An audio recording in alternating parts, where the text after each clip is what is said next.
In the dead silence of a routine royal morning, one document changed everything. A fresh legal lawsuit has emerged targeting Prince Andrew and shaking Buckingham Palace to its foundation. But this isn't a rerun of old scandals. This time, the stakes are higher. This time, it's not just about Andrew's reputation, it's about the monarchy's survival. Before we go deeper into what this really means for the royal family, make sure to subscribe so you don't miss a single update. The news didn't break with fireworks. It slid quietly into newsroom inboxes, arriving like a whisper carrying poison. But once that whisper was spoken aloud, the reaction was immediate and devastating. The lawsuit detailed allegations of undisclosed financial dealings transactions that were never meant to surface, never meant to be attached to the monarchy's name. For years, there had been whispered conversations behind closed palace doors, occasional raised eyebrows from financial watchdogs, and sudden silences whenever Andrew's private arrangements were mentioned. Yet even those who suspected something brewing were unprepared for the scale of what was revealed. Legal experts quickly identified the core issue. The lawsuit didn't just accuse Andrew, it implied complicity. It suggested networks of aides, advisors, courtiers, maybe even individuals far closer to the throne than anyone dared assume. Overnight, the concern shifted from scandal to survival, because once an accusation has roots that close to the crown, the entire monarchy trembles. Inside the palace, sources describe chaos unlike anything in recent royal memory. Emergency meetings were called quietly, discreetly, yet frequently enough that staff began to feel the tension rising through the walls themselves. The air felt charged, heavy, like something was pressing inward from all sides. One insider described the atmosphere in a single sentence. There was fear not of the lawsuit itself, but of what could be uncovered because of it. And then came the media storm. Journalists circled Buckingham Palace like vultures, sensing the weakening of prey. Newspapers plastered Andrew's name across their front pages, with headlines sharpened like blades. Television panels debated whether the monarchy could withstand another crisis, and if so, for how long. Social platforms ignited with speculation not just about Andrew, but about what else might unravel now that someone had dared to pull at the thread. The British public, already exhausted from years of royal controversies, found themselves caught between outrage and disbelief. Some defended the monarchy fiercely, insisting this was a targeted attack. Others saw it as long overdue reckoning. And still others, quietly but significantly, began to ask the question the monarchy has feared most. Why do we still have a royal family at all? What made the moment even more pivotal was timing. This was supposed to be the era of stabilization, the passing of one age and the beginning of another. The Queen, the symbol of enduring continuity, was gone. Her legacy, carefully shaped and fiercely protected, now hung in the balance. And King Charles, newly ascended and cautious in every public step, suddenly found his reign overshadowed before it even had the chance to define itself. The lawsuit did not merely reopen old wounds, it infected new ones. It suggested that the monarchy had not learned, had not changed, and perhaps had never intended to. And with every headline, every leaked detail, every unanswered question, the institution looked less untouchable than ever. But what's hidden in the pages of this lawsuit isn't just legal jargon. It's a ticking bomb tied to a secret that Buckingham Palace buried years ago. The lawsuit points to a single transaction, long buried, quietly executed, and now catastrophically resurfacing. It wasn't just money, it was leverage, and someone has finally decided to use it. Who benefited from this forgotten deal, and why is it coming to light now? It began years ago. Shielded by royal protocol and cloaked in bureaucratic discretion, a financial transaction tucked away in an offshore ledger, seemingly insignificant at first glance. But what investigators have now uncovered is a paper trail soaked in silent power, one that traces back to Prince Andrew himself. The account was linked to a shell company in the British Virgin Islands, funneling funds from an unknown foreign entity. But hidden behind that anonymity stood a figure known to few and feared by many, a shadowy oligarch once quietly welcomed at a royal estate under the guise of cultural diplomacy. This was no casual acquaintance. This was someone who saw the monarchy not as a symbol, but as a door, and Andrew, allegedly, was the one holding the key. Royal privilege became a currency. That's the whispered allegation rising to the surface now, that Andrew leveraged his access not for the crown, not for country, but for personal capital. It's a claim that cuts through the heart of royal sanctity and exposes a web far beyond bad judgment. Internal documents suggest royal accountants noticed discrepancies, odd transfers, unmatched records. They filed inquiries, they raised red flags, and then silence. Some were reassigned, others left quietly. Not a single report ever reached the press until now. And now, it's too loud to ignore. Legal analysts are calling this the monarchy's financial Chernobyl.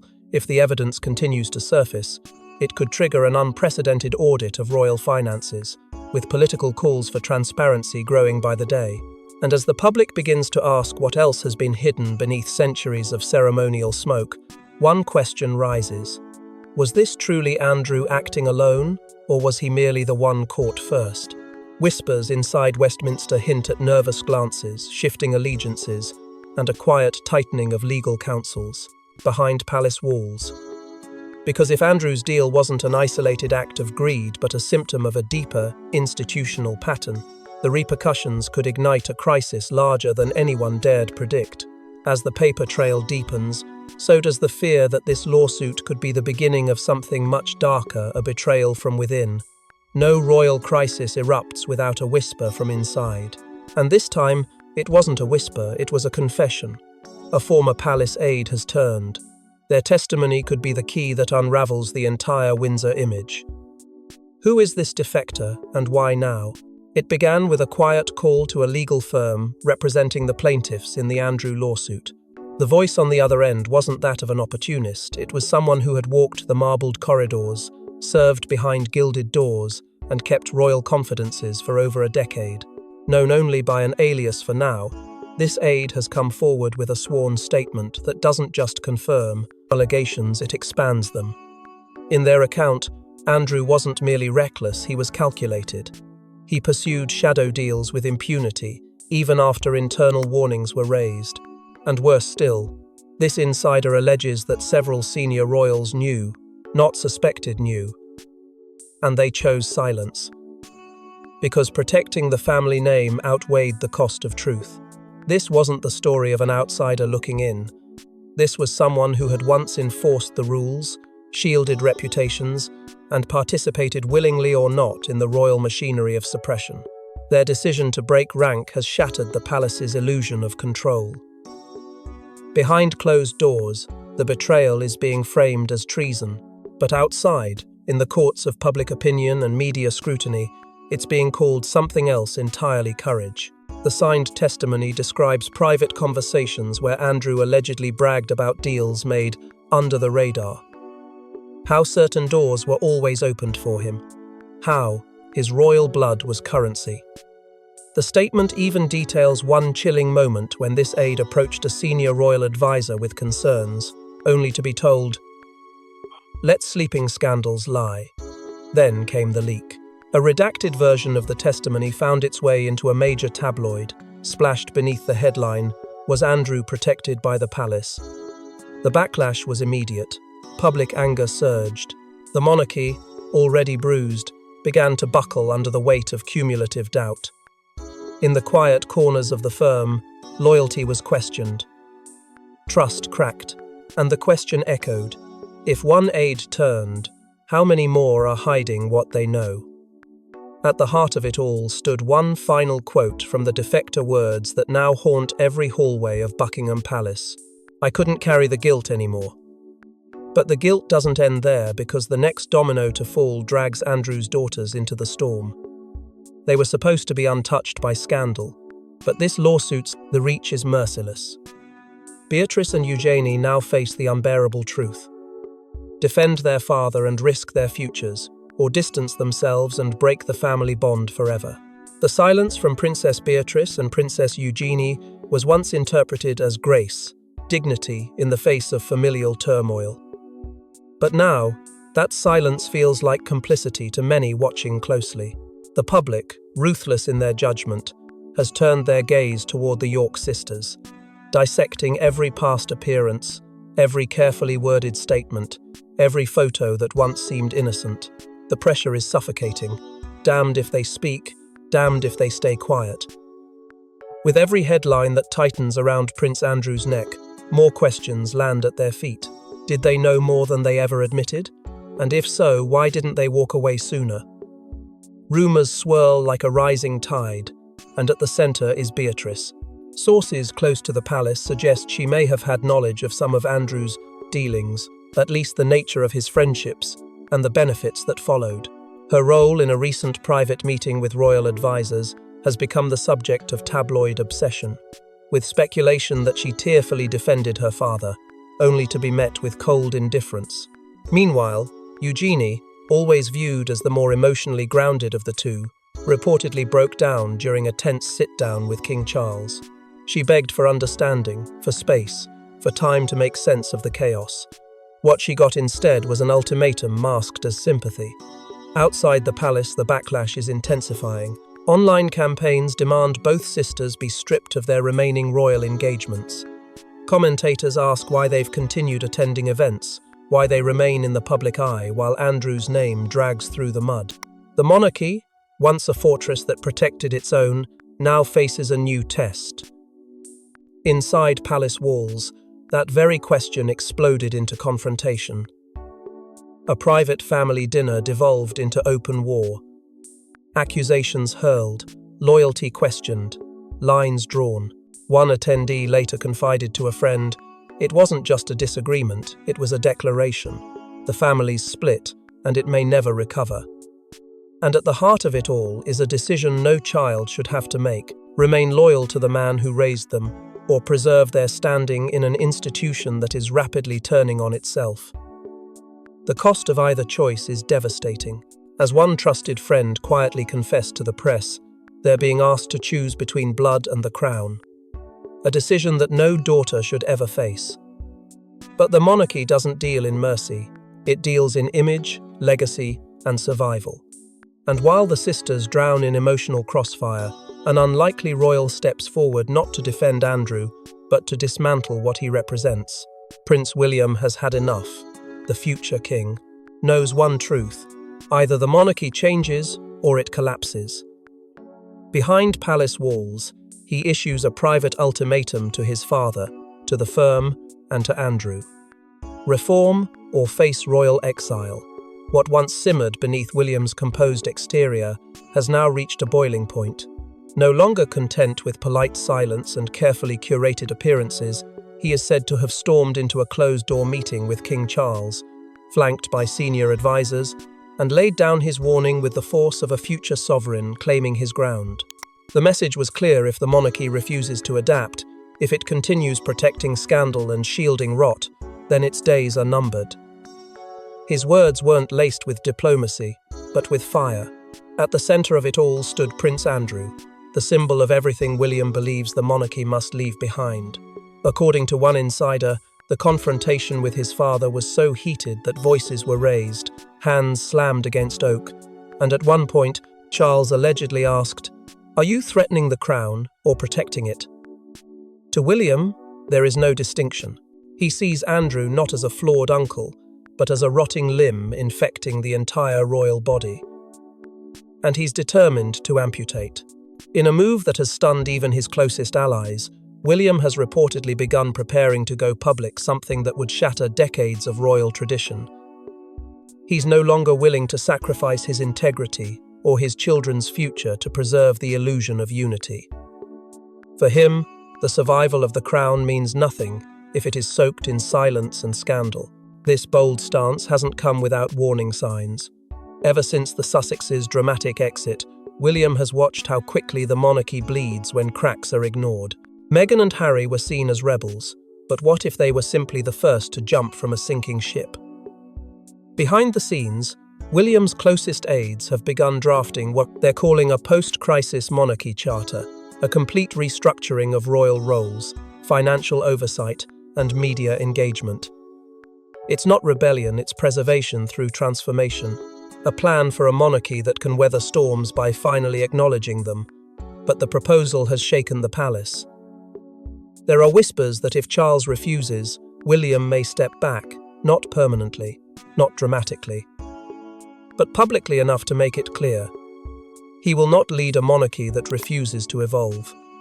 And the message isn't just for the king, it's a warning to the entire institution. The age of protection is over. The age of reckoning has arrived. But as William pushes for the future, the past rises, bringing back ghosts that Andrew tried desperately to bury. A sealed file, locked away in a government archive, said to contain correspondence between Prince Andrew and foreign entities now subpoenaed as part of the lawsuit. What lies inside could expose more than Andrew. It could indict the institution itself. For decades, this file was considered buried beyond reach, its existence whispered about in civil service corridors, but never confirmed. Now, with the lawsuit heating to a boil, that silence is breaking.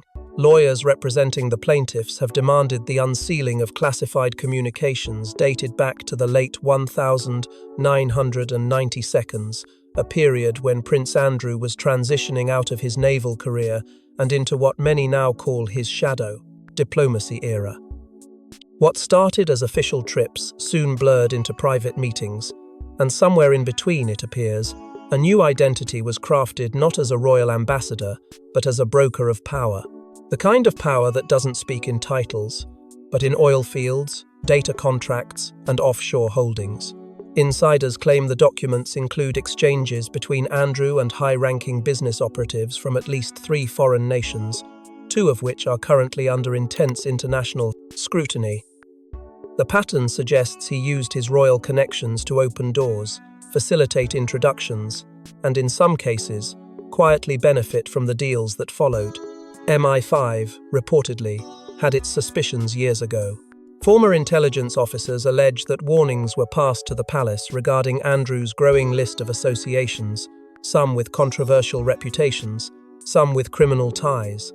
And yet, those warnings vanished into the velvet-lined abyss of royal protocol.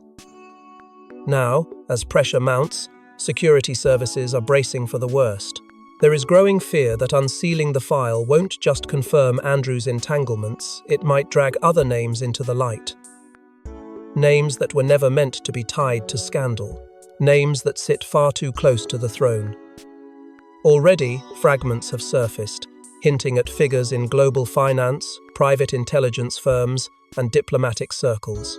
One line, leaked anonymously, reads chillingly, "This meeting must remain strictly off record. The palace cannot be officially linked." The media's pursuit of the full file has reached fever pitch, with some reports suggesting that independent journalists are preparing to leak whatever they can acquire, legally or otherwise. Within Buckingham Palace, the mood has shifted from concern to containment. Rumours swirl that this file was personally flagged by the late Queen. Not to destroy, not to forget, but to protect. The belief is that she made the call to hide it, an act not of denial, but of sacrifice. To shield the institution from one of its own, to preserve the crown, even if it meant masking the rot beneath. And if the Queen protected Andrew once, what does that mean for the legacy she left behind? King Charles ascended the throne to restore dignity, but this lawsuit threatens to unravel everything before his reign even takes root. As public confidence crumbles, Charles must decide: save the crown or save his brother? After decades in waiting, Charles entered kingship with hopes of modernizing the monarchy, stabilizing the institution, and bridging the gap between tradition and a restless public. But barely had the crown touched his head when scandal erupted again, dragging with it not just one man's name, but the institution's very legitimacy. Approval ratings are collapsing. Once hopeful headlines now scream betrayal, corruption, and royal decay. And at the center of this implosion stands Andrew, again, bringing with him a legacy of denial and danger. The palace can no longer control the narrative. And Charles, for all his lifetime of preparation, is suddenly facing the question that could define or destroy his reign. Should he defend his brother or dismantle what remains of him? Behind closed doors, the weight is evident. Those closest to the king say his private remarks carry the anguish of a man torn between blood and burden. "He's my brother," he reportedly told an advisor. "But I am the king." Legal teams have made their position crystal clear. Any public defense of Andrew would be disastrous. It would signal complicity. It would suggest that nothing has changed. They urge silence, distance, sacrifice. But Charles knows this isn't a legal dilemma, it's a moral one. And the public watches with sharpened eyes, ready to interpret every pause, every absence, every word as either strength or surrender. Even within the royal household, unity is cracking. Queen Camilla is said to have taken a firm position, warning Charles that hesitation could cost the monarchy more than it can bear. Her counsel is clear. If Andrew is not publicly cut loose, the entire institution may be swallowed by the storm. She is not alone. Senior aides, once loyal to the Yorks, are pulling away. Conversations once had in whispers are now finding their way to Parliament. Discussions of constitutional implications previously unthinkable are now being entertained, behind closed committee doors. A monarchy under scrutiny has become a monarchy under pressure, and pressure, as history has shown, can bend crowns into relics. For Charles, every path forward is lined with sacrifice. Abandon Andrew and fracture the family. Protect him and risk permanent rupture with the people. Each day that passes without a decisive move only amplifies the perception of paralysis. He is the king, but he is also a brother, a man haunted by loyalty, cornered by expectation, and chained to the decisions of others. The monarchy stands at the edge of a reckoning, and the world watches not just what Charles will do, but whether he is even capable of doing it. And then, when the storm seems unbearable, a shocking twist emerges from across the Atlantic. Just when the monarchy braces for collapse, Meghan Markle steps back into the arena this time, not with accusations, but a chilling revelation tied to the Andrew scandal. Her words land like a grenade, and suddenly, the monarchy's enemies and defenders switch places. In an unexpected move that caught even the most seasoned royal watchers off guard, Meghan releases a carefully worded but emotionally loaded statement to a major U.S. outlet. It isn't a tell-all. It isn't a media stunt. It's a targeted strike, and it hits its mark. Within it, she claims that during her early days in the firm, she was privately warned not to align herself too closely with certain royal charities. At the time, it seemed like routine internal politics. But now, with hindsight and amid the financial scandal engulfing Prince Andrew, it takes on an entirely different meaning. Meghan doesn't name the royal who issued the warning. She doesn't have to. The implications ripple through the House of Windsor like a seismic shock. She goes further. Without spelling it out, she paints a picture of an institution that quietly tolerated financial irregularities.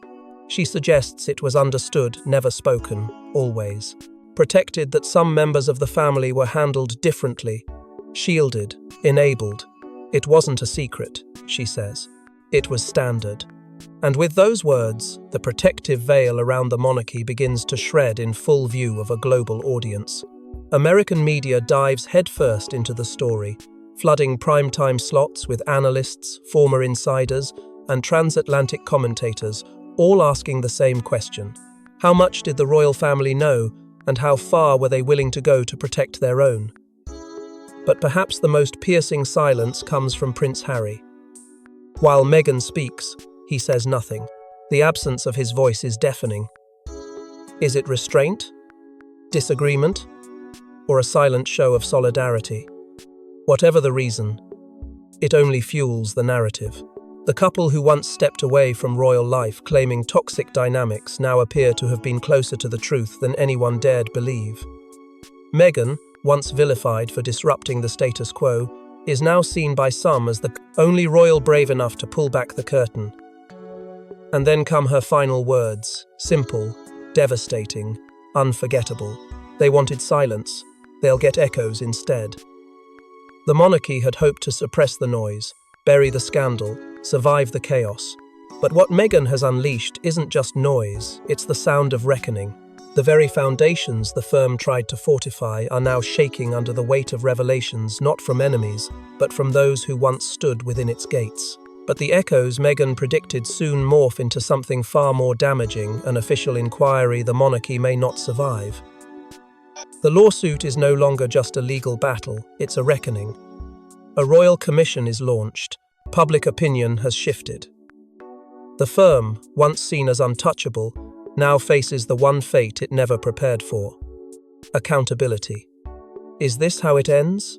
The British government, under mounting pressure and a restless public, makes a move unseen in modern times. A fully independent investigation into royal finances is announced. For centuries, the monarchy has existed in a realm just beyond the reach of legal scrutiny, protected by tradition, reverence, and silence. But now, that shield has cracked. Parliamentarians once hesitant to challenge the crown begin speaking openly, calling not just for reform, but for a national conversation on the monarchy's very relevance. What once felt unthinkable abolition is suddenly on the lips of broadcasters, lawmakers, and even some citizens within the palace's orbit. Inside royal circles, the atmosphere is one of controlled panic. King Charles, battered by weeks of unrelenting scandal, weighs an option previously deemed off-limits: a public apology. Not just a press release, not a statement through aides, but a direct address, in his own words, acknowledging failure, misjudgment, and the need for sweeping change. Prince William, the face of the monarchy's future, supports the idea. He knows the institution won't survive another generation unless it learns to confront its shadows. But it's a gamble. Acknowledgement of wrongdoing could be the beginning of healing or the catalyst for complete collapse. As for Prince Andrew, the legal walls are closing in. Foreign evidence once buried in bureaucracy is now being actively pursued through international channels. If admitted into UK court proceedings, it could escalate the case from civil liability to criminal prosecution. And with each revelation, the monarchy loses another layer of plausible deniability. The facade has fractured, and beneath it lies a history of concealed dealings, unanswered warnings, and institutional complicity. Across the globe, long-time allies begin stepping back. Commonwealth nations, once silent partners in royal ceremony, are now re-evaluating their ties. Some quietly pause royal visits, others suspend formal engagements. No statements are made, but the distance is felt. The monarchy, once a symbol of global continuity, is becoming a question mark. At home, protests grow louder, polls shift dramatically, and for the first time in living memory, the British people are openly asking, should the monarchy still exist? There is no easy answer, no clear path forward, only the weight of history pressing down on a family that can no longer outrun its past. The royal family, once cloaked in mystique and myth, now stands bare, stripped of illusion, exposed to judgment. The reckoning is not just legal, it's generational, and in this moment, tradition alone cannot save them. And as the dust settles, one truth remains: royal blood may run deep, but no crown is safe when secrets bleed to the surface. Thanks for watching. Please don't forget to like and subscribe, and we will see you in next one.